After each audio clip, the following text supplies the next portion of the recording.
नमस्कार, एकेएल न्यूज में आप सभी का स्वागत है। मैं हूं आपके साथ साक्षी गुप्ता। ये बढ़ते हैं कुछ खास खबरों के साथ। एशिया की दूसरे सबसे बड़ी मानी जाने वाली मंडीप खोल गुफा को आज भक्तों के लिए खोला गया है, जहां भोलेनाथ के दर्शन करने बड़ी संख्या में श्रद्धालु पहुंचे। दरअसल हर वर्ष अक्षय तृतीया के बाद पड़ने वाले पहले सोमवार को इस गुफा का द्वार श्रद्धालुओं के लिए एक दिन के लिए खोला जाता है और हजारों की संख्या में श्रद्धालु भक्त भोलेनाथ के दर्शन के लिए पहुंचते हैं। भक्तों की संख्या साल दर साल बढ़ती ही जा रही है। भोलेनाथ को समर्पित इस गुफा के दर्शन के लिए प्रदेश ही नहीं बल्कि देश के कोने कोने से हजारों श्रद्धालु पहुंचते हैं।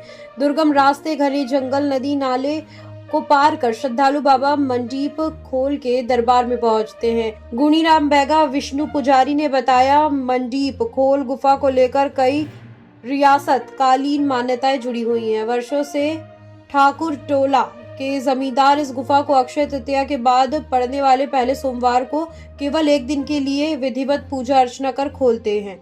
चट्टान हटाने से जंगलों या फिर जंगली जानवर से बचाव के लिए पहले हवाई फायर भी किया जाता था या फिर किया जाता है।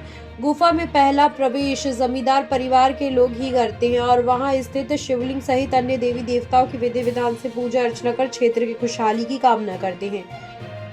गुणीराम बैगा विष्णु पुजारी ने बताया कि मंडीप खोल गुफा कई तरह के रहस्य और रोमांच से भरी हुई है। बाहर पड़ रही भीषण गर्मी गुफा के भीतर जाते ही शीतलता में बदल जाती है। सक्रिय मुख वाली इस गुफा के अंदर अनेक बड़े कक्ष हैं। कुछ साल पहले पुरातत्व विभाग ने इस गुफा का सर्वेक्षण किया था, जिसमें यह पाया कि यह गुफा देश की सबसे लंबी और एशिया की दूसरी सबसे लंबी गुफा है। के इतिहास में काफी रहस्य छुपे हुए हैं, जिन पर अभी अनुसंधान होना बाकी है। भौगोलिक दृष्टिकोण से मंडीप खोल गुफा मेकल पर्वतमाला के खूबसूरत हिस्से में स्थित है।